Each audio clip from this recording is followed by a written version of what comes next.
This is Xiaomi Su 7E's Challenger. For the title of young people's first EV. Today let's find out how it attracts young people with its intelligent cabin. Sitting inside the cabin, we can see it has a minimalistic design.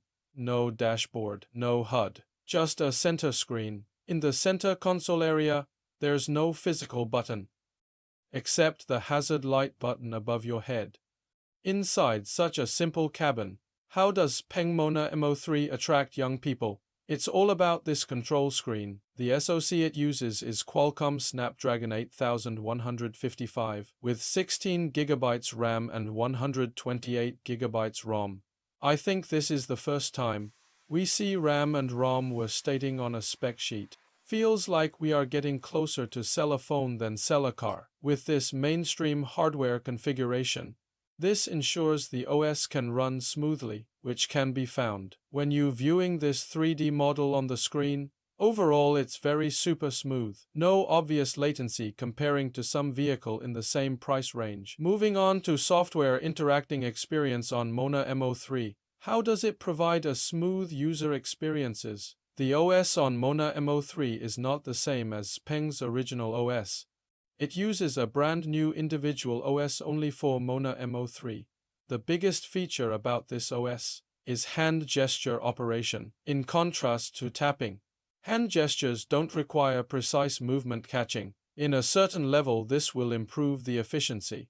Then let's have a look at the homepage. It offers 3D vehicle control and 3D navigation page. Through gesture, we can switch back to 3D navigation. During the transition between these two pages, it's not consistent enough. The transition is not particularly good, to be honest. After switching to 3D navigation, we can find that the vehicle in the map is also real-time rendered. It will reflect the status of doors, windows, and light, apart from the real-time road rendering, which we often see in other vehicles.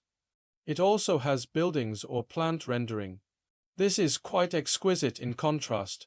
Apart from the hand gesture for switching desktop, we can also use 3-finger swipe left and right to make quick switching between vehicle setting, desktop, and applications. These 3 scenarios are the most used functions in our daily driving. Upon switching to D-gear, the system will apply split screen automatically. The dash and navigation area will be on the left. The applications will be on the right. Still, you can use 3-finger slide to switch between setting and application. Apart from the OS innovation, XPENG MONA MO3 has other innovations on the details. Take this widget on desktop for example. Users can customize this widget on the desktop. One of them is this prayer beads.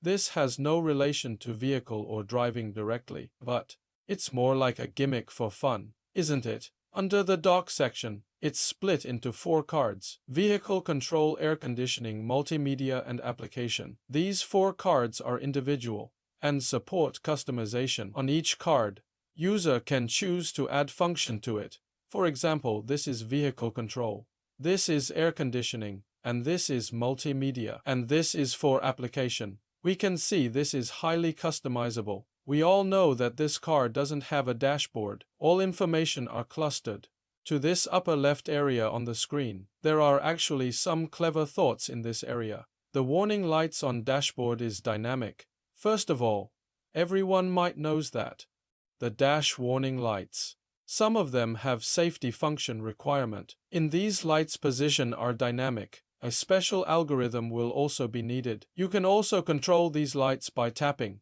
If you tap the lighting, this icon can control the headlight. In this way, it can also avoid the situations that people don't understand the meaning of the warning light. That's all for the introduction on the cabin of XPENG MONA MO3. Autodatas will perform a further teardown and HMI data collection.